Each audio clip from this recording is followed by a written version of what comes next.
얼바인에 살고 있는 장로님 한 분이 월요일 날 동창회 모임이 있었답니다. 그래서 트래픽을 피해서 좀 일찍 LA 올라가서 볼 일도 있고 해서 차를 타고 올라가는데 주일날 담임 목사님이 했던 설교가 똑같은 설교가 토시 하나 틀리지 않고 복음방송에서 다른 목사님이 설교를 하시더랍니다. 그래서 그럴 수도 있지 생각하고 올라갔대요. 담임 목사까지 하면 3번 들은 거예요. 주일날 설교 들었는데 월요일날 아침에 듣고 오후에 또 듣고, 그리고 이제 동창회도 다 만나고 내려오는데 4번째로 똑같은 설교, 똑같은 본문의 설교를 4번 들었답니다. 그러면서 이 장로님 말씀이 도대체 이게 어찌된 일입니까? 목사들이 왜 설교를 준비하지 않는가? 왜 인터넷에 있는 설교를 받아다가 자기 설교인 것처럼 이건 문제 있지 않느냐? 저한테 그렇게 질문을 했습니다. 그런데 저는 지금까지 태어나서 똑같은 설교 2번 해본 적이 없습니다. 왜냐하면 원고가 없기 때문에 같아질 수가 없어요. 제가 자랑하려고 하는 것이 아니라 이거 뭔가가 문제가 있구나. 제가 오늘 이 본문 말씀을 준비하면서 사실상 제가 대단히 희열에 빠졌습니다. 우쭐했습니다. 야, 나는 지금까지 똑같은 설교 한 번도 해본 적이 없고 다른 사람 설교 한 번도 카피해서 해본 적이 없고 죽을 때까지 나는 이렇게 하나님의 말씀을 직접 받아서 하나님의 말씀을 전파할 수 있는 것이 이것이 얼마나 큰 은혜인가. 사실 저도 제 자신이 교만했습니다. 희열이 생겼습니다. 그리고 이 본문 말씀을 대하면서 주석가들도 그 어떤 목사님도 설교해보지 않은 그 놀라운 진리를 제가 깨닫게 되면서 이 말씀을, 이 깨달음을 빨리 교인들에게 전해야지. 주일이 오기를 손꼽아 기다리면서 사실 이 단에 올라섰습니다. 그런데 하나님께서 저를 책망하시더라고요. 효성아, 너 깨달은 거 그거 중요하다고 생각하냐? 야, 하나님의 말씀 깨닫는 거 이해하고 그 진리를 깨닫는 것 그거 중요한 게 아니란다. 정말 중요한 거는 설교 말씀을 전하는 게 아니라 말씀대로 사는 거란다. 얼마든지 인터넷 설교 카피해서 똑같은 설교 토시 하나 안 틀리고 하는 것 그게 중요한 게 아니란다. 목회자가 설교한 대로 살아야 되는데 너 과연 살고 있냐? 너가 말한 대로 언행일치가 이루어지고 있냐? 주님이 저한테 그 말씀을 하시는데 저는 너무너무 부끄러워서 주님 부끄럽습니다. 내가 설교를 어떤 진리를 깨달은 것 때문에 그것 때문에 희열을 느끼고 그것 때문에 기쁨이 충만해가지고 그렇게 나는 다른 목사하고 다르구나. 나는 진리를 하나님 앞에 직접 받고 하나님의 말씀으로 이렇게 내 삶이 정말 하나님의 진리를 깨달을 수 있는 이 은혜를 감사했는데 감사할 게 아니더라고요. 정말 주님께서 원하시는 것은 말씀대로 사는 걸 원하지 말만 삽당하게 잘하고 많은 사람들에게 웃기고 감동을 주는 그런 말이 아니라 하나님의 나라는 말에 있지 않냐고 능력에 있다고 자기의 삶으로 하나님의 말씀이 그렇게 사는 사람 설교 못해도 좋고 다른 사람 설교 카피해도 좋고 그러나 자기가 한 말에 대해서는 책임을 지고 자기가 한 말에 대해서는 그렇게 언행일치가 되어서 사는 것이 정말 주님이 원하신다는 것을 주님께서 저에게 말씀해 주시면서 제가 얼마나 주님 앞에 울었는지 몰라요. 주님 앞에 정말 회개하면서 하나님 정말 저는 말은 잘했는데 깨달은 건 많았는데 한 번도 똑같은 설교 해본 적이 없는데 주님 이것이 자랑이 아니로군요. 이것이 정말 나의 부끄러움이었습니다. 주님 앞에 얼마나 통해 자복하면서 하나님 나 말 못해도 좋아요. 덩어리가 돼도 좋아요. 말씀대로 살게 해주세요. 말씀대로 살게 해주세요.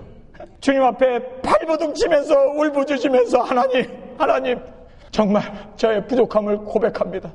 예수님께서 씨 뿌리는 비유를 말씀해 주셨습니다. 그것이 마가복음 4장의 말씀이에요. 그런데 이 씨 뿌리는 이 비유는 사실상 대단히 중요한 말씀입니다. 왜냐하면 이 씨 뿌리는 비유를 깨닫지 못하면 예수님이 하신 모든 비유의 말씀을 다 깨달을 수가 없습니다. 그래서 성경에 예수님께서 이렇게 말씀하고 있습니다. 12절에 이는 너희로 보기는 보아도 알지 못하며 듣기는 들어도 깨닫지 못하게 하여 돌이켜 제사함을 얻지 못하게 하려 함이라 하시고 또 가라사대 너희가 이 비유를 알지 못할진대 어떻게 모든 비유를 알겠느냐. 예수님께서 이 씨 뿌리는 비유를 말씀하시면서 이 비유를 깨달아야만 모든 다른 예수님의 비유를 깨달을 수 있다고 그렇게 말씀합니다. 사실상 예수님께서 많은 무리들 앞에서 이 씨 뿌리는 비유를 말씀을 하셨습니다. 그런데 내용은 설명하지 않았어요. 그것이 무슨 의미라는 것을 구체적으로 말씀해 주지 않았습니다. 그래서 제자들이 답답했어요. 그래서 조용히 예수님께 찾아왔습니다. 그리고 10절에 예수께서 홀로 계실 때 함께한 사람들이 12사도로 더불어 그 비유를 물었습니다. 예수님께서 분명히 씨 뿌리는 비유를 말씀해 주셨는데 그 의미가 뭡니까? 우리가 들어도 잘 이해가 안 됩니다. 그랬더니 예수님께서 구체적으로 씨는 말씀이다. 그리고 길가에 떨어지고 돌밭에 떨어지고 가시밭에 떨어지고 그리고 좋은 땅, 옥토에 떨어지는 것을 하나하나 제자들에게 설명해 줬습니다. 자, 제자들이 깨달았어요. 생각해 보세요. 그냥 하나님의 말씀만 전파된 게 아니라 그 말씀을 정확하게 예수님께서 다시 제자들에게 설명해 주었습니다.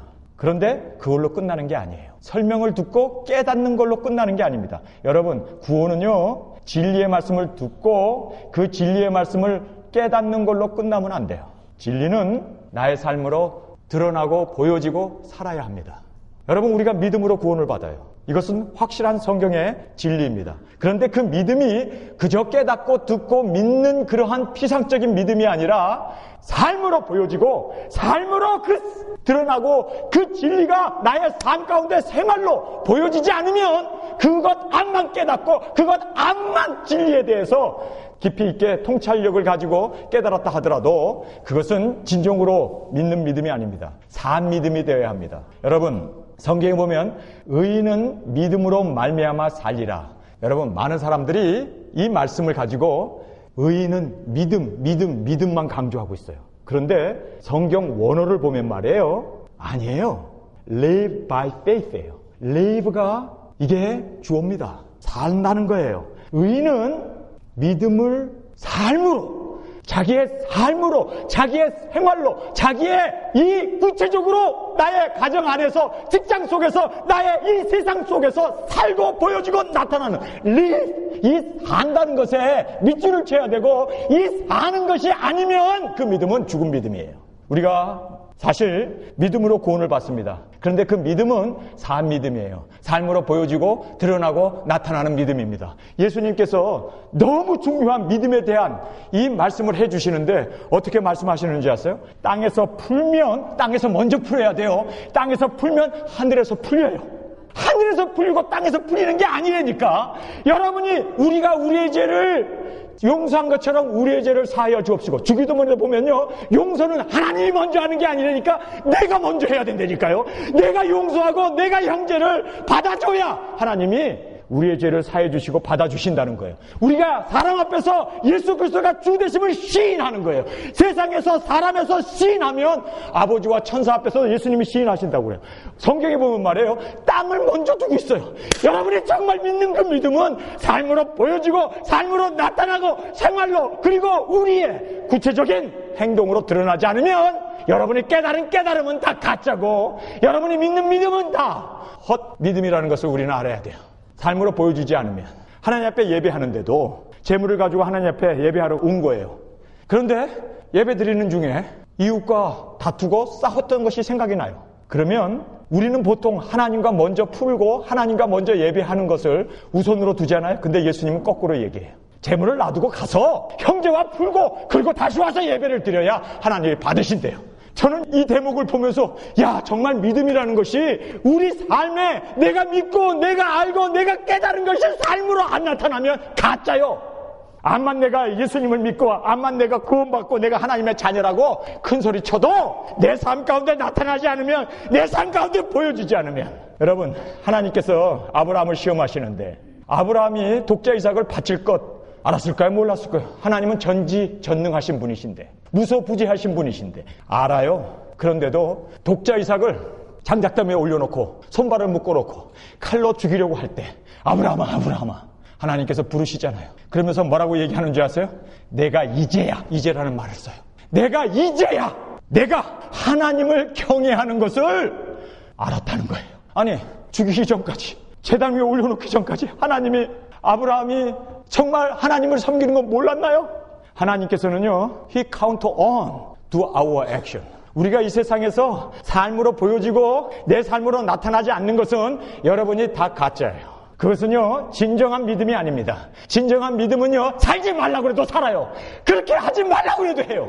정말 우리가 진정으로 깨달아야 할 귀한 진리입니다. 하나님께서 이 사탄 앞에서, 천사 앞에서 동방의 의인 욥을 칭찬하잖아요. 야, 세상 전체를 다녀봐도 이렇게 의롭게 사는 사람을 찾을 수가 없다고 그렇게 칭찬을 했던 욥이에요. 그런데 왜 하나님께서 그를 시험하라고 합니까? 왜? 여러분, 그 시험을 통해서 욥이 하나님을 사랑하는 것, 주시니도 주님이시오 취하시니도 주님이시니 하나님께 영광을 돌릴지어다. 아들이 10명이 죽었어요. 모든 재산이 다 날아갔어요. 그럼에도 불구하고 그는 그렇게 입으로 고백하고 시인하는 그것을 하나님은 보고 받고 알기를 원하신 거예요. 여러분, 예수님이 우리를 사랑하시고 이 땅에 오셔서 십자가 죽지 않고 우리를 구원해 주실 수 없었나요? 그런데 성경을 보면 말이에요. 예수님께서는 구체적으로 십자가에 죽으세요. 보여주세요. 정말 제물이 되어야 하는 그 십자가의 처참함을 우리에게 보여주세요. 왜요? 그것이 진정한 믿음이기 때문입니다. 진정한 믿음은 삶으로 보여지고 나타나는 거예요. 저는 설교 잘하고 많은 사람들이 10만 명이 저의 설교를 듣고 은혜 받는다고 저는 그거 기뻐하지 않습니다. 주님이 너가 말한 대로 살았느냐? 그걸 물으실 때 주여 그렇습니다.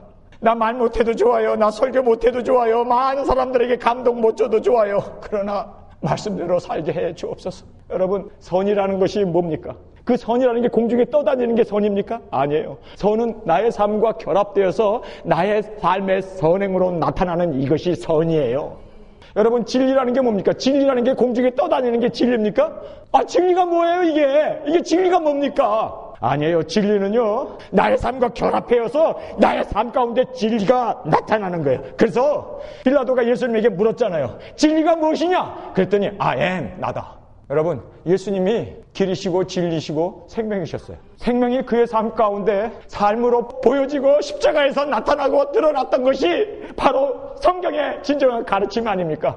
길인데 길이 그게 뭐예요? 예수님이 I am the way라고 얘기하잖아요. I am the truth. 바로 그거예요. 여러분이 진리를 정말 깨달았습니까? 깨달은 만큼 삶으로 살지 못하면 그 진리는 허공에 떠돌아다니는 정말 나의 삶에 진리가 되어서 나의 삶에 보여지고 드러나고 나타나야 하는 것이 성경의 진정한 그것이 믿음이고 그것이 바로 성경에서 우리에게 구원받을 믿음이라는 것을 말씀해주고 있는 것입니다. 예수님께서 비유를 말씀하시고 제자들과 많은 사람들이 들었어요. 조용히 예수님께 와가지고 이 비밀을 좀 이야기해 주세요. 그랬더니 예수님이 비밀까지도 다 공개해 주셨어요. 다 깨달았어요. 깨달은 걸로 끝납니까? 아니에요. 성경을 보세요. 여기 보면요, 4장에서 그 비유를 말씀하시고 그 다음에 5장, 6장에 건너가가지고 삶으로 예수님이 그거를 보여주세요. 삶으로 보여줍니다.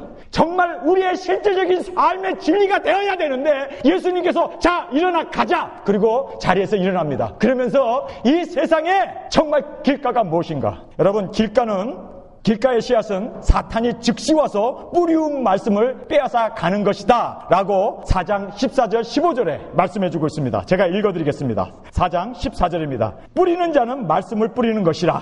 말씀이 길가에 뿌리웠다는 것은 이들이 곧 말씀을 들었을 때 사탄이 즉시 와서 저에게 뿌리운 말씀을 빼앗아 가는 것이요 라고 말씀합니다. 자, 말씀을 사탄이 와서 뺏어가 버려요. 그래서 이 하나님의 말씀이 우리 안에서 결실하지 못하도록, 열매 맺지 못하도록 나의 삶 가운데 그 말씀대로 순종하고 그 말씀대로 진리로 나의 삶 가운데 나타나지 못하도록 뺏어가 버려요. 자, 그 이야기가 여러분이 알다시피 6장 1절부터 오늘 읽은 본문 말씀입니다. 예수님께서 자신의 고향 나사렛으로 가셨습니다. 가서 안식일날 회당에 들어가셔서 거기서 말씀을 전파했습니다. 2절을 보세요. 안식일이 되어 회당에서 가르치시니 하나님의 말씀 씨앗을 뿌렸어요. 그 뿌렸는데 마귀가 와가지고 사탄이 와가지고 그 씨앗을 싹 뻗어가는 길가에 뿌려진 씨앗을 우리에게 말씀해주고 있습니다. 그런데 2절을 보세요. 회당에서 가르치시니 많은 사람들이 듣고 놀라 가로되 이 사람이 어디서 이런 것을 얻었느냐? 이 사람의 받은 지혜와 그 손으로 이루어지는 이런 능력이 어쩌미뇨? 이적과 기사와 그 능력을 보고 다 놀랬습니다. 그런데 3절을 보세요. 이 사람이 마리아의 아들 목수가 아니냐? 야곱과 요셉과 유다와 시몬의 형제가 아니냐? 그 누이들이 우리와 함께 여기 있지 아니하냐? 하고 예수를 배척한지라. 하나님의 말씀, 이적과 기사, 능력을 회당에서 가리키시고 보여주셨어요. 그런데 거기에 앉아있는 나사렛 주민들이 요셉의 아들이네. 그 형제들이 우리가 있고 그의 마리아, 이거 그의 누이가 우리의 며느리고 그들의 형제를 우리가 뻔히 아는데 예수님 목수의 아들, 요셉의 아들 아니야? 그리고는요 배척을 해버렸습니다. 이것이 우리에게 무엇을 가르쳐 줍니까? 하나님의 말씀이 들어오게 되면요, 주위 환경을 바라보고 세상에 돌아가는 것, 내 머리를 굴리고 잔머리 굴리면 하나님 말씀이 안 들어가요. 여러분, 육신의 생각은 하나님에 의해 이룰 수 없습니다. 육신의 생각은 사망이라고 말하고 있습니다. 제가 여기서 하나님의 말씀을 전할 때 여러분이 하나님의 말씀으로 받으시면 그 말씀이 여러분의 가슴에 옥토가 떨어진 씨앗이 되어서 결실하고 여러분의 삶의 열매로 드러나고 나타날 수가 있어요. 그런데 저 사람 인간의 소리 하네. 저 사람 육신의 안경을 가지고 육신의 안목을 가지고 저를 평가하고 저 사람 말이야 거짓말 하네. 여러분이 사탄이 던져주는 그러한 이 육신의 생각들, 이성적이고 그리고 합리적이고 그리고 인간의 그 어떤 여러분의 경험을 가지고 하나님의 말씀을 평가하고 하나님의 말씀에 대해서 도전하게 되면 그것으로 사탄이 여러분의 마음에 떨어져 있는 씨앗을 뽑아가는 거예요. 그래서 예수님께서 씨 뿌리는 비유를 그저 사람들에게 설명하고 그리고 이해시키는 것으로 끝나는 게 아니라 구체적으로 우리 삶 가운데 자 봐라 이런 일이 일어나지 않느냐 우리에게 보여주신 겁니다. 여러분 정말 하나님의 말씀 요즘 세상이 말이에요 얼마나 악해졌는지 진화론을 가르치잖아요. 우리 어린아이들의 영혼을 뺏어갑니다. 성경은 하나님께서 천지를 창조해 주셨는데 그리고 이 모든 만물은 창조에 의해서 이루어졌는데 세상은 그 믿음을 이성이라고 하는 그리고 그 진화론을 통해서 우리 많은 어린아이들의 영혼들을 뺏어가요. 참 우리가 이 하나님의 말씀을 정말 세상적인 사고방식과 세상적인 이 합리적이고 이 세상적인 이런 육신의 생각대로 하나님의 말씀을 받게 되면 우리는 설 수 없습니다. 여러분 하나님의 말씀이 여러분의 마음 가운데 떨어지기 위해서는 이 말씀보다 더 귀중한 진리는 없다. 절대적인 우리 성도들이 분명코 자로나 우러나 치우치지 않냐고 이 말씀 위에 세워져 있는 여러분의 신앙, 저의 신앙이 될 수 있기를 간절히 주님의 이름으로 축원합니다. 예수님이 하나님의 말씀을 전했으면 그저 아멘하고 그리고 그곳에서 많은 병자들 그리고 많은 안진뱅이들 소경들 귀신 들린 사람들이 나음을 받으면 그저 감사하고 하나님께 영광을 돌리면 되는데 요셉의 아들 아니야? 마리아의 아들 아니야? 어쩌고 저쩌고 그의 형제가 우리에게 있다고 머리를 돌리는 순간 하나님의 말씀은 결실할 수가 없었습니다.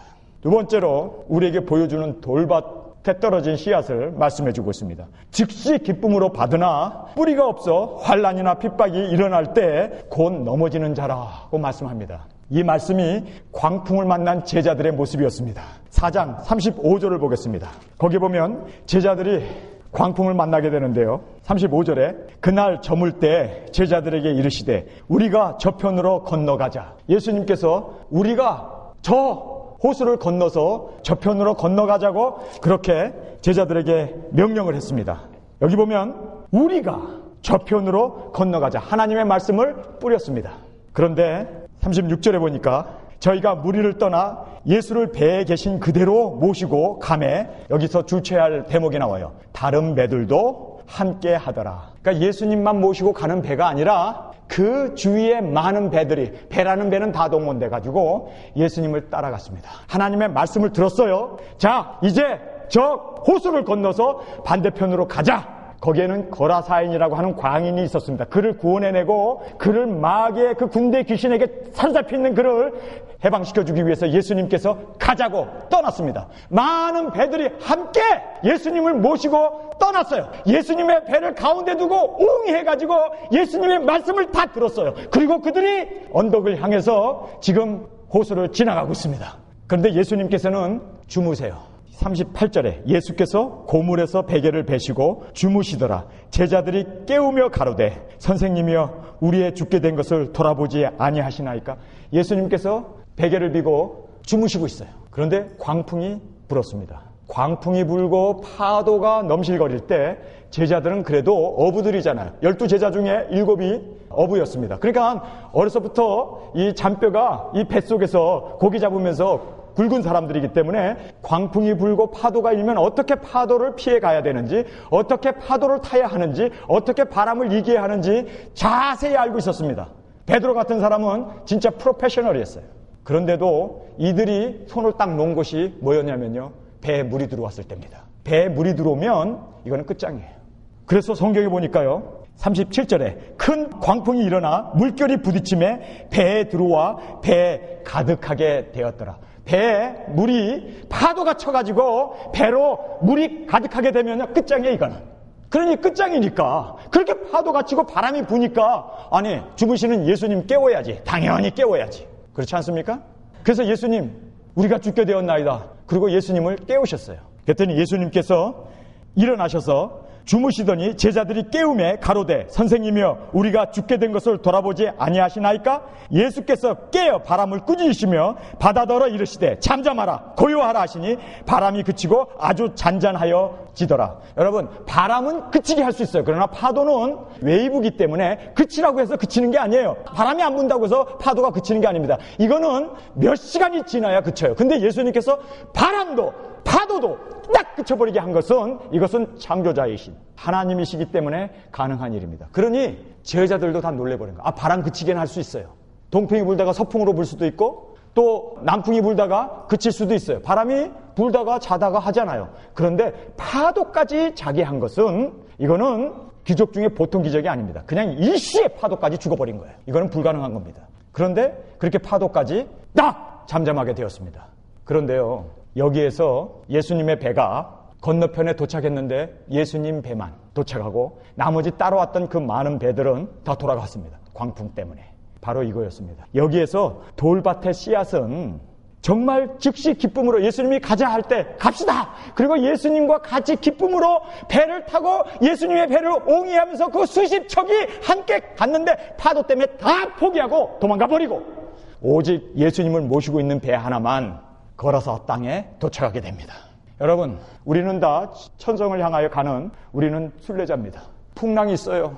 풍파 있어요. 어려움이 있어요. 환란이 있어요. 여러분, 포기하고 집으로 돌아가실 거예요? 아니면 예수님께서 건너편까지 가자는 그 말씀에 죽으면 죽었지 내가 주님의 말씀에 끝까지 순종하겠다. 그 말씀을 붙잡고 환란이 있고 어려움이 있고 고통이 있고 비록 풍파와 파도가 넘실랜다 하더라도 내 배에 물이 가득 찬다 할지라도 예수님이 가자고 했으면 그 말씀에 전적으로 순종하고 그리고 끝까지 그렇게 주님이 오시는 그날까지 우리의 삶이 그렇게 진군해 나가고 항해해 나가야 주님과 같이 그 거라사인의 그 땅에 도착해서 놀라운 이적과 기사를 보고 체험하게 될 줄 믿습니다. 왜 다른 배들은 도망갔을까요? 걸음아 나 살려라. 환란 때문에 풍파 때문에 이제 머지않아 우리 세상에 사는 우리에게 짐승의 뼈 받지 않으면 감옥에 간다고 그러고 목배임을 받는다고 그러고 핍박이 있고 죽음이 있어요. 그러나 하나님의 말씀은 받으면 멸망이라고 했기 때문에 여러분 죽으면 죽어도 절대로 타협하면 안 돼요. 저는 죽음의 길이든 어떤 길이든 정말 천하보다 귀한 그 영혼이 예수님이 십자가에 죽으시면서 우리를 구원해 주신 그 영혼이 짐승의 표 받음으로 말미암아 멸망을 받고 지옥에 간다면 그 예수님의 죽으심이 헛된 죽음이 되어지고 예수님의 그 사역이 십자가에서 우리를 위하여 희생하신 그 희생이 무용지물이 되는데 그걸 어떻게 보고 있냐고요. 정말 우리는 외쳐야 돼요. 가르쳐야 돼요. 증거해야 돼요. 정말 받으면 멸망이라고. 여러분 지금 예수님이 가자고 그래가지고 기분 좋게 배를 노를 져가면서 정말 예수님을 따라서 건너편으로 가고 있는데 풍랑 하나 만났다고 해서 다 도망가 버리는 여기에서 우리에게 주시는 말씀이 있어요. 여러분 예수님을 배에 모시고 있으면 풍랑이 생기면 예수님 깨우면 돼요. 정말 예수님을 우리가 모시고 살면은 예수님과 동행하고 있는 삶이라면 우리 삶에 어떤 일이 역경이 생기고 환란이 생기고 그래도 예수님을 더 의지하고 예수님 죽으시는 그 예수님의 얼굴을 보면서 예수님이 죽으시니 나도 평안해야지. 예수님이 나와 함께 하시는데 무엇이 걱정인가. 파도를 보면 걱정하고 뱃속에 들어오는 물을 보면은 끔찍하지만 그러나 예수님이 나와 함께 해주시면 그 구제해 주신 예수님이 나와 함께 해주시면 무엇이 두렵고 무엇이 중요한 거는요. 다른 배들은 왜 도망갔는 줄 아세요? 예수님이 안 계셨고 이 제자들과 함께 있는 이 배에는 예수님이 계셨기 때문에 문제가 생겨도 예수님만 깨우면 됐던 거예요. 네, 여러분 정말 여러분이 예수님을 여러분의 삶의 주님으로 모셨습니까? 그분이 여러분의 정말 선장 맞습니까? 그분이 여러분의 구세주인 것이 확실합니까? 걱정 없어요. 그러면 걱정 없어요. 이 세상에서 환난을 당하고 우리가 죽임을 당하고 고통을 당하는 것은 일시적인 것에 불과하지만 우리의 영원한 하늘나라 저 영원한 천국은 정말 우리에게 주어진 그 영적인 축복인 것을 우리는 확실하게 믿게 됩니다. 여러분 정말 부활을 믿습니까? 그리고 예수님 오시는 걸 정말 믿습니까? 하늘나라의 저 영광, 그 하늘나라의 저 영생의 축복을 여러분 정말 알고 계십니까? 그러면요, 이 세상에 사는 것이 의미가 없어요. 그렇게 세상이 좋은 게 아니에요. 빨리 떠나서 저 나라에 갔으면. 정말 우리는 왜 제자들 배만 가고 나머지 배는 다 출행랑을 했을까? 왜 도망갔을까? 예수님이 안 계셨기 때문입니다. 여러분, 죽으나 사나 예수님이 타고 있는 배에 타세야 돼요.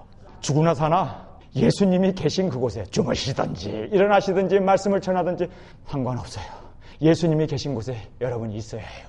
정말 우리는 말씀대로 살고 예수님을 모시고 예수님이 우리의 머리가 되시기 때문에 그 예수님을 끝까지 우리 함께, 정말 많은 배들이 주님의 배를 옹이하고 갔지만 풍파 하나 일어나는 통에 걸음 하나 살려라 다 도망가 버리고 말았는데, 여러분은 정말 어려움이 생기고 환난이 생기고 풍파가 생겨도 끝까지 주님과 함께 동행할 그러한 믿음으로 그렇게 알고 계십니까?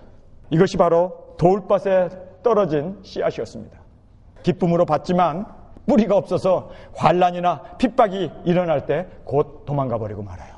저는 하나님 앞에 교회를 개척하면서 세 가지를 기도했다고 제가 여러분에게 말씀드렸죠. 첫째는요, 하나님, 나는 건물을 짓지 않겠습니다. 내가 목회하는 동안 나는 건물 없이 목회하겠습니다. 그래서 미국 교회에서 이렇게 아름다운 이 120년 된 이 건물을 우리에게 이렇게 사용할 수 있는 정말 귀한 은혜를 주셨어요.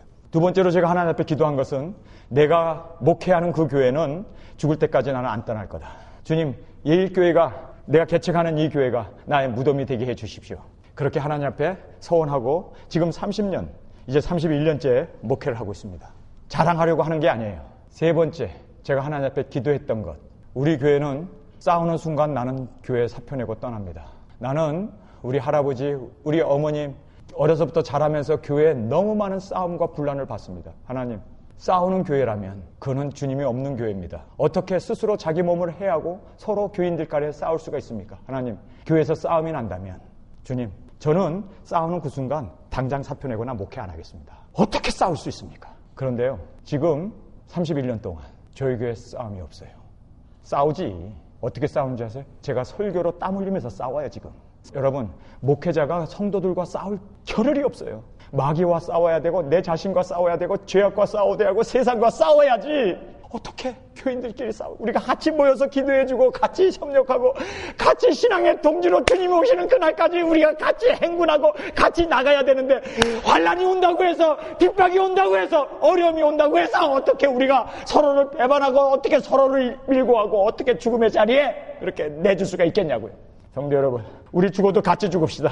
예수님 모신 배는 죽어도 같이 죽어요. 예수님과 같이 죽는다면 그게 얼마나 멋진 죽음일까요? 그러나 예수님은 우리를 죽도록 내버려 두지 않습니다.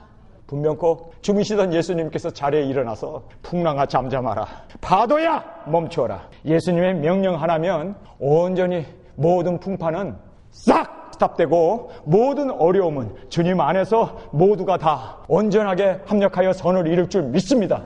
제가 여러분에게 이 본문 말씀을 전하면서 굉장히 번민이 생겼던 것이 있어요. 제가 여러분에게 솔직하게 말씀을 드릴게요. 예수님께서 풍랑을 잠잠하게 해요. 파도까지도 잠잠하게 해요. 회당장의 딸, 12살 난 아이가 죽었습니다. 죽은 아이도 달리다 쿵 해갖고 살려내버려요. 그리고 이제 마귀 들렸던, 그것도 군대 마귀가 들렸던 이 거라사인의 광인을, 귀신을 내어 쫓아버립니다. 광풍도, 그리고 죽음도, 그리고 또 풍랑도 뿐만 아니라 귀신까지도 완전히 굴복시킬 수 있는 하나님이신데, 예수님은 하나님이신데 그분도 못하는 게 있어요. 뭘 못했는 줄 아세요? 저는 여기에서 예수님도 못하는 게 있네. 아니, 전지전능한 하나님이신데 광풍을 잠잠케 하고 마귀도 내어쫓고 죽은 사람도 살리고, 그런데 예수님이 못하는 게 있네. 회당에 가서 고향 사람들 복음을 전해야 되잖아요. 그래서 복음을 전했어요. 그런데 그들이 요셉의 아들 아니야, 마리아의 아들 아니야, 그리고 예수님을 배척했습니다. 믿지를 않았어요. 예수님이 거기서 이적과 기사를 행했다고 그랬어요? 못 행했다고 그랬어요? 행하지 못했어요. 소수 몇 명만. 예수님도 이적과 기사를 못하기 때문에 예수님도 여기 보니까요, 기이 여겼다.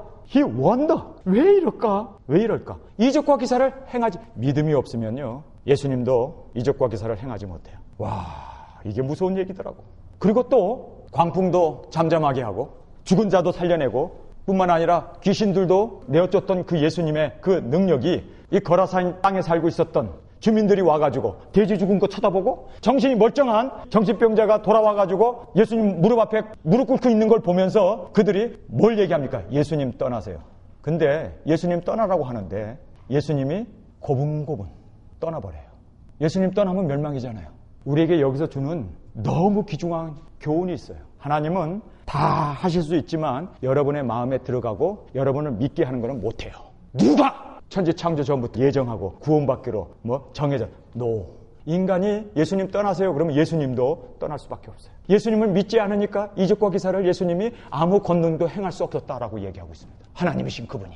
여기서 우리에게 주는 교훈이 뭔지 아세요? 하나님이 우리를 위헌천만한 인격으로 만드셨구나. 내가 하나님을 밀어버릴 수도 있고 그리고 하나님 앞에 나아가서 구원을 받을 수도 있고 이것은 전적으로 하나님이 우리에게 주신 자유의지로구나. 여러분이 바로 그 자유의지 하나님의 형상으로 만들어졌기 때문에 하나님은 여러분을 그렇게 독립적인 인격체로 만드셨기 때문에 여러분이 하나님 앞에 드려야 돼요. 예수님을 믿어야 돼요. 예수님을 구주로 영접하지 않으면 예수님이 자동적으로 여러분 믿게 하지 않아요. 절대로 떠나라고 하면 예수님 떠날 수밖에 없어요. 문 밖에서 문을 두드린다고 얘기하잖아요. 누구든지 음성을 듣고 문을 열면 예수님이 들어오실 수 있어요. 문을 걸어 잠그고 고리는 우리가 잡고 있다는 거예요. 내가 문을 열고 닫고 하는 것은. 그래서 예수님께서 회개하라 천국이 가까웠다는 말씀이 바로 거기에 있다는 것입니다.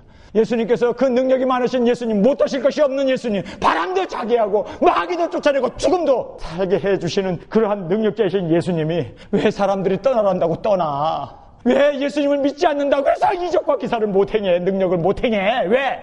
우리 인간은요 로봇가 아니에요. 우리 인간은요 하나님께서 그렇게 정말 특별한 하나님의 형상을 가진 존재로 만들었기 때문에 여러분이 예수님에게 순복하고 예수님께 나와야 돼요. 예수님께 굴복해야 돼요. 여러분 자동적으로 어느 날 자고 일어났더니 내가 구원받는 게 아니라 정말 여러분이 애쓰고 힘쓰고 침노하는 자가 천국을 소유할 수 있다고 주님께서 말씀하고 있지 않습니까? 두렵고 떨림으로 우리의 구원을 이루어 나가라고 말씀하고 있습니다. 이것은 말이에요, 우리에게 이 구원의 주권이 우리에게 있다는 거예요. 여러분 그렇기 때문에 여러분이 주님 앞에 순복해야 돼요. 여러분이 주님 앞에서 날마다 내 자신을 처복정시켜야 돼요. 선줄로 생각하는 자는 넘어질까 조심하라고 말씀하신 대로 내가 복음을 전파한 후에 도리어 내가 버림을 받을까 디스퀄리파이가 될까봐 두렵다고 말씀하고 있는 겁니다. 여러분 그건 누가 구원을 받았다고 그렇게 여러분 가짜 믿음 가지고 자기의 삶 가운데 구체적으로 주님과 동행하고 주님의 열매가 나타나고 정말 주님 앞에 나의 삶 가운데 진리가 나의 삶으로 드러나고 나타나고 말씀대로 살고 순종하는 그러한 삶이 있지 않으면서 구원받았다고 이야기할 수 없다는 것입니다. 자, 이제 거라사인의 이야기를 함께 살펴보겠습니다.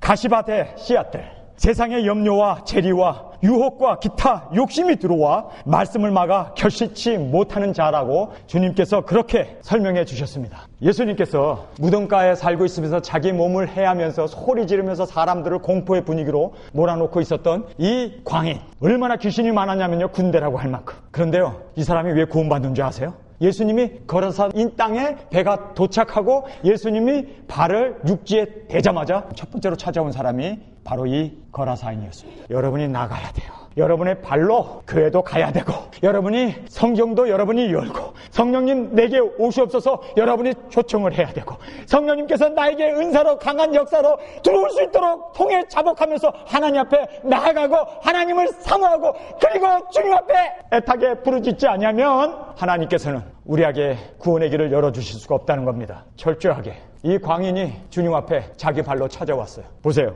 5장 1절에 예수께서 바다 건너편 가라사인 지방에 이르러 배에서 나오심에 곧이라고 써 있잖아요. 예수님 앞에 여러분이 곧바로 나가시면 구원이에요. 예수님 앞에 정말 주님 앞에 사모하는 마음으로 주여, 정말 목마른 사슴이 애타게 시냇물을 찾아 헤매는 것처럼 주님을 애타게 찾아 헤매는 그 심령, 주님께서 상한 심령, 주님께서 부르짖고 애원하고 통해 자복하면서 나오는 그 심령을 주님께서는 그 모든 문제와 그 모든 영적인 문제를 해결해 주시고 구원의 길을 열어주세요. 제가 가만히 보면 말이에요, 목사 아들이다, 장로 아들이다, 어려서부터 교회를 다녔다, 이런 사람들이요 애타는 심정이 없어. 정말 나 이렇게 살면 멸망이구나, 나 정말 이렇게 살면 끝장이오구나. 나 멸망 지옥 가기 싫어. 나 지옥이 확실히 있고 천국이 확실히 있는데 예수님이 확실한 나의 구원자가 되시는데 그저 미적미적대고 찬송도 안 하고 성경도 안 읽고 기도도 안 하고 그러면서 구원받겠다고? 여러분 말이나 됩니까? 이것이 보하고 이것이 생명이면 자기의 모든 재산을 다 팔아가지고 산다고 그러잖아요. 여러분 정말 그런 결단이 있었어요? 정말 내가 죽으면 죽으리라 이 벽과 같은 여기에 내가 부딪혀서 죽든지 아니면 벽이 뚫고 나가든지 정말 내가 있는 힘을 다해서 달려가가지고 부딪혀봤냐고. 예수님이 그런 분이신데 구원자이신데 그분이 오직 유일한 길이요 진리요 생명이신데 정말 여러분 그렇게 주님 앞에 애타게 나가봤냐고. 가만히 보면 미적대요. 아니 나는 성격이 이래. 웃기지 마. 정말 열흘 이상 금식하면서 기도해 본 적 있어? 구원 때문에 성경 10권 이상 읽어본 적 있어? 아니 그러면서도 구원 받겠다고? 웃기는 소리 하지 마. 여러분 지옥 가가지고 나 원망하지 마. 나 할 말 다 했어 오늘. 정말 우리가요 깨져야 돼. 깨져야 돼. 정말 주님이 진리 되신 그분 앞에 깨져야 돼. 여러분 이 정신병자 이 광인 자기들 괴롭지 않겠어요? 무덤가에서 돌로 자기 자신을 치고 쇠고랑을 차고 있는 그 귀신이 한두 마리가 아니라 이것도 군대 귀신이라고 할 정도로 그가 얼마나 괴로운 가운데 하늘을 향해서 하나님 나 좀 살려주세요. 이 마귀로부터 놓여주세요. 내 배 한 척이 오는 거야. 딱 보니까 거기 예수님이 타서 아니 파도가 치고 막 그런데 배들은 다 도망가. 근데 배 한 척만은 이게 끄떡 안 하고 오는 거야. 저기에 나의 구원자가 있나? 저기에 예수님이 계신가? 나의 메시아가 계신가? 저기에 하나님이 나를 살려줄 사람이 있는가? 손꼽아 기다리면서 저 배가 제발 내가 있는 이곳에 왔으면 그런데 갑자기 어떤 사람이 딱 일어나더니 잠자다가 일어나가지고 바람아 잠잠하라 파도야 멈춰라 하니까 딱 멈추는 거야. 저 사람이면 나를 구쳐줄 수 있겠네. 예수님이 오자마자 뛰쳐나가는 거예요. 뛰쳐나가야 돼. 여러분 정말 그런 결단이 있었냐고. 미적대고 오늘도 있고 내일도 있고 회개도 안 하고 정말 예수님만이 나의 오직 유일한 구원자라는 것을 정말 믿는 사람이라면 맨 땅에 헤딩하기 식으로 부딪혀봐야지. 회개도 안 하고 금식도 안 하고 그리고 구원해줬어. 교회에서 집사라고 불러주고 조금 있으면 장로라고 불러주고 그러니까 마치 자기가 뭐 구원 받은 것처럼 우리의 처절한 우리의 삶을 돌아보면서 정말 가슴을 칩시다. 왜 이런 설교를 나만 해야 되냐고. 모든 교회가 좀 했으면 얼마나 좋아. 그럼 나도 조용조용히 얘기하지. 그런데요 이 광인이 제일 먼저 예수님 앞에 나왔어요. 너무 괴로워서 너무 힘들어서 견딜 수가 없어서. 여러분 그런데 이 사람의 이 처절한 모습을 우리에게 보여주잖아요. 5절에 밤낮 무덤 사이에서 산에서 늘 소리 지르며 돌로 제 몸을 상하고 있더라. 그가 멀리서 예수를 보고 달려와 절하고. 여기서 보면 멀리서 예수님을 봐서 달려와 절했어요. 풍랑을 잠잠케 한 예수님을 봤던 거예요. 저 배 하나가 나에게 오면 저 배에서 내리는 저 사람은 풍랑을 잠잠케 하신 그분은 내 마음 가운데 풍랑을 일으키는 이 마귀 사탄을 멸하실 것이다. 그리고 예수님 앞에 나왔어요. 여러분 귀신 들린 사람도 예수님 앞에 나왔는데 여러분 정신 멀쩡한 여러분이 왜 예수님 앞에 안 나와? 아직도 무덤 사이에 안 살아봐서 그래요? 거기까지 내려가 보실래요? 그리고 정신 차릴래요? 의도맞고 터지고 양손 들고 천부의 의지 없어서 오면은 too late. 지금 합시다. 지금 주님 앞에 나옵시다. 지금 꼬꾸라집시다. 지금 얘기합시다. 성경에 보니까요 7절에 여기에서 우리에게 주는 귀한 교훈이 있어요. 7절부터 읽겠습니다. 큰 소리로 부르짖어 가로되 지극히 높으신 하나님의 아들 예수여 나와 당신과 무슨 상관이 있나이까. 이 마귀 들린 사람들은 항상 예수님을 뵙게 되면 요 이야기를 꼭 해요. 지극히 높으신 하나님의 아들이요 당신과 나와 무슨 상관이 있나이까. 예수님이 하나님의 아들인 거 사람은 몰라봤는데 마귀 귀신은 알아봤어요. 그럼 이 사람들이 구원을 받았습니까? 예수님을 알아봤는데 구원받지 못한 것은 당신과 나와 무슨 상관이 있나이까. 상관이 없었어요.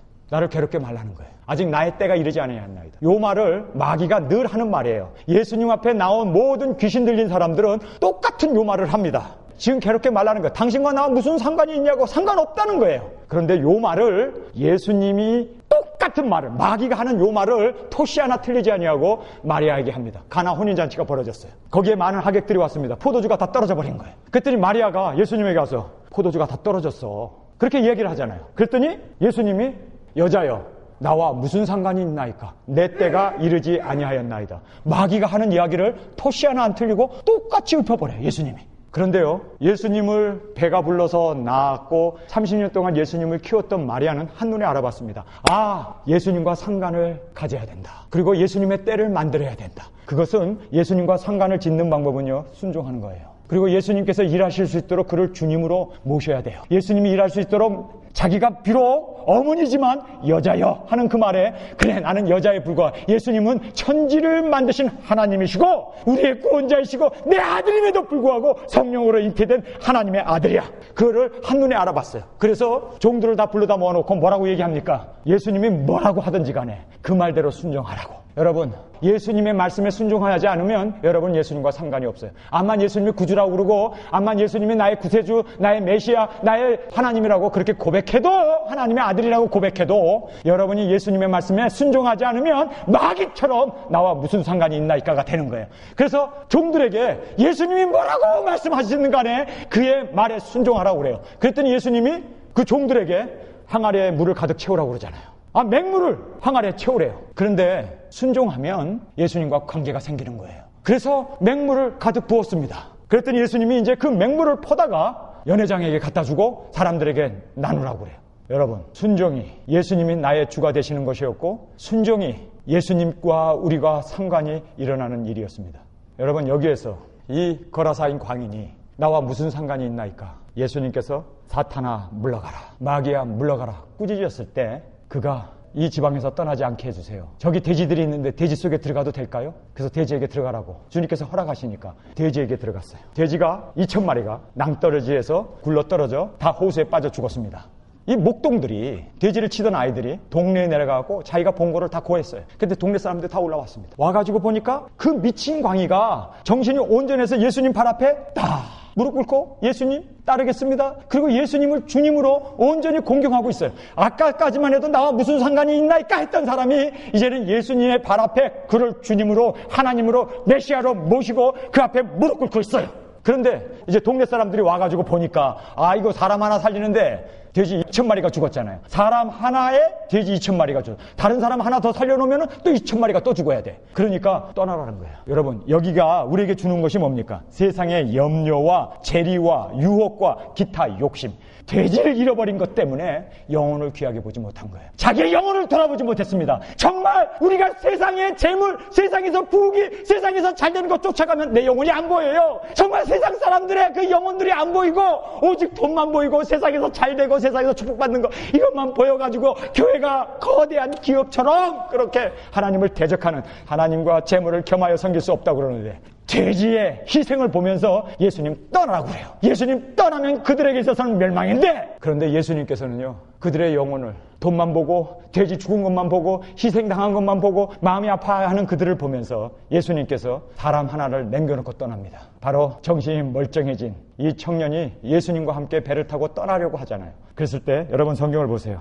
17절에 저희가 예수께 그 지경에서 떠나기를 간구하더라. 예수께서 배에 오르실 때 귀신 들렸던 이 사람이 함께 있기를 간구하였으나 허락지 아니하시고 저에게 이르되 집으로 돌아가 주께서 내게 어떻게 큰 일을 행하사 너를 불쌍히 여기신 것을 내 친족에게 고하라 하신대 그가 가서.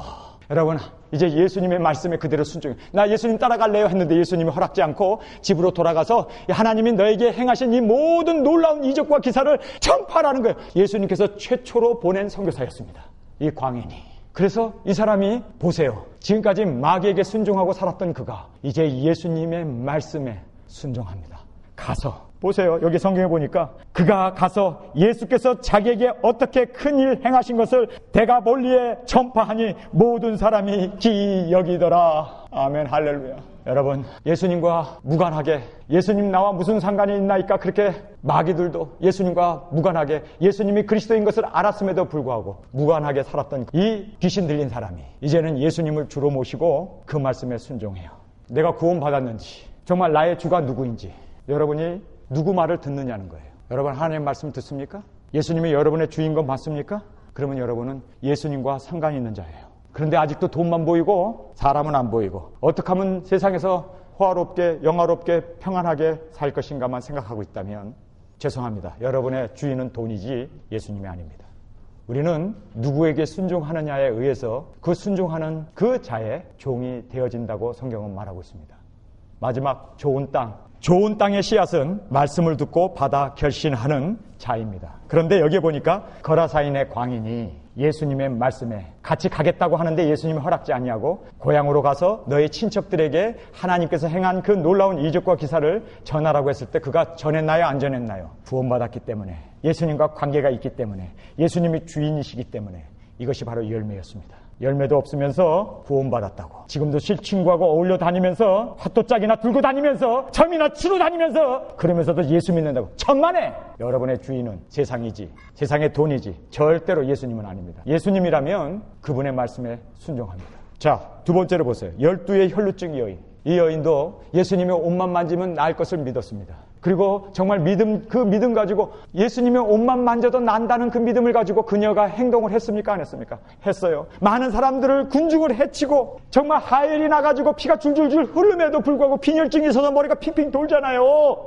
빈혈이 있어가지고 벽을 잡고 피가 흐르니까, 그리고 그 냄새도 나잖아요. 그런데 그 여자가 체면도 불구하고 예수님만이 나의 구주이시다, 그분만이 나의 구원자이시다는 걸 알기 때문에 저 사람 옷 만져야 돼, 저 사람 옷 만지면 나는 나. 그리고 머릿속으로만 생각하고 그 자리에 있었습니까? 나는 못해, 나는 빈혈이 있어, 나는 냄새가 나, 나는 하혈을 해, 나는 꼼짝할 수 없어, 조금만 움직여도 나는 세상이 팽팽 돌아. 그리고 주저앉았나요? 아니면은 그 예수님이 지금 걸어가고 있어요. 야이로의 딸을 살리기 위해서 걸어가고 있어요. 그런데 예수님의 그 걸음을 쫓아가야 돼요. 그 군중을 해치고. 이게 쉬운 일입니까? 환자가? 여러분, 누가 구원의 길은 쉽다고 그래요? 천만에. 체면 불구하고, 자기의 처지 불구하고 나는 예수님 옷자락을 만져야 돼.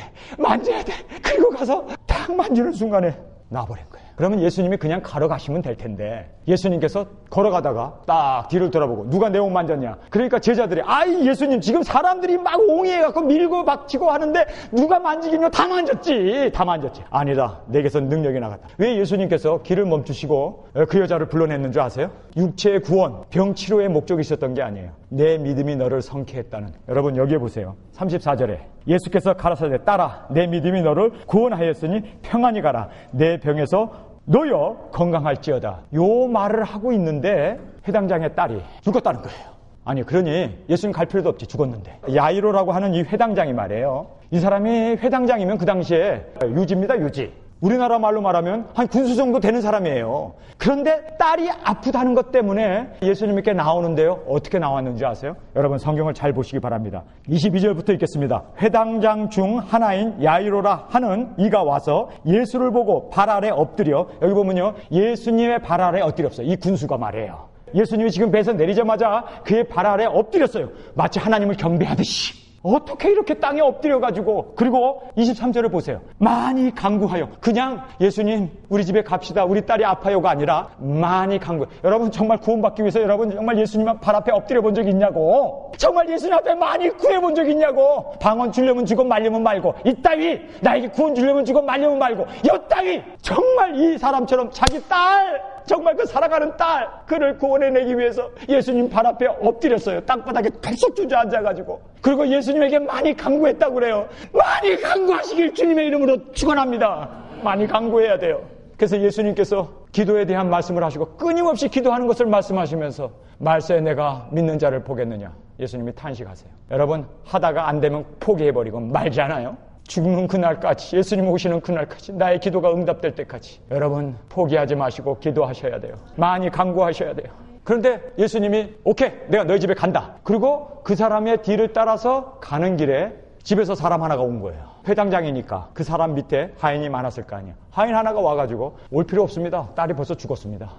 여러분 죽었다는 거예요. 이제 애곡하는 사람들이 가갖고 장례를 치른다는 거예요. 얼마나 이것이 끔찍한 일입니까? 그래서 예수님께서 옷만 만져도 나을 것이라고 했던 믿음을 가졌던 이 혈루병 걸렸던 여자를 거기서 일부러 고치시고 그 여자를 불러 세운 거예요. 여러분 보세요. 34절에 예수께서 가라사대, 따라, 내 믿음이 너를 구원하였으니 편안히 가라, 내 병에서 놓여 강건할지어다 하고 말을 하는 중에 지금 한참 그 여자하고 대화하고 있는데, 보세요. 아직 말씀을 하실 때 회당장의 집에서 사람이 와서 가로되, 당신의 딸이 죽었나이다. 어찌하여 선생을 더 괴롭게 하나이까? 예수께서 그 하는 말을 곁에서 들으시고 회당장에게 이르시되, 두려워 말고 믿기만 하라. 왜?